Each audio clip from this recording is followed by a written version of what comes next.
ఇవాళ ఒక historic day అవ్వచ్చు in the history of world football and అలాగే వరల్డ్ కప్ ఫుట్బాల్. మిరోస్లావ్ క్లోజా జర్మనీకి చెందిన ఫుట్బాలర్. మన లాస్ట్ మ్యాచ్ మెస్సీ ఆడేంత వరకు కూడా అతని పేరు మీదే వరల్డ్ కప్లో highest number of goals record అనేది ఉండింది. ఎప్పుడైతే లియోనెల్ మెస్సీ అల్జీరియా మీద హ్యాట్రిక్ స్కోర్ చేశాడో, మెస్సీ అండ్ అలాగే మిరోస్లావ్ క్లోజా ఇద్దరికిద్దరు 16 గోల్స్తో జాయింట్ హైయెస్ట్ గోల్ స్కోరర్స్గా ఉన్నారు. అండ్ మెస్సీ ఒక్క గోల్ కొడితే చాలు ఈ వరల్డ్ కప్ చరిత్రలోనే హైయెస్ట్ ఎవర్ గోల్ స్కోరర్ అవ్వగలడు. Miroslav Klose did in 4 world cups, ఒక్క పెనల్టీ గోల్ కూడా లేదు తనకి. అండ్ 16 గోల్స్ కొట్టాడు.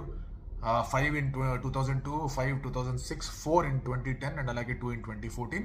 లియోనెల్ మెస్సీ 6 వరల్డ్ కప్స్ ఆడాడు అండ్ ఇక్కడ ఆ రికార్డ్ బ్రేక్ చేయొచ్చు అండ్ అర్జెంటీనాగా మరొక విజయం కూడా చేకూర్చవచ్చు. లాస్ట్ మ్యాచ్లో ఎంబాపే ఆడినప్పుడు యాక్చువల్లీ ఓవర్ టుక్ మెస్సీ.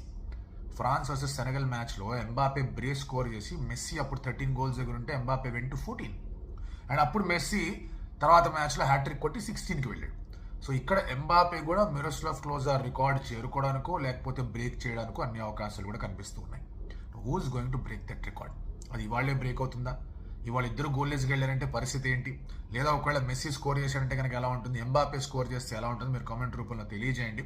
ఎందుకంటే it is a battle between man of the world cups Cillian Mbappé and one of the greatest of all times Lionel Messi. ఎవరు ఆ record కైవసం చేసుకోబోతున్నారు? కామెంట్లో మీరు తెలియజేయండి.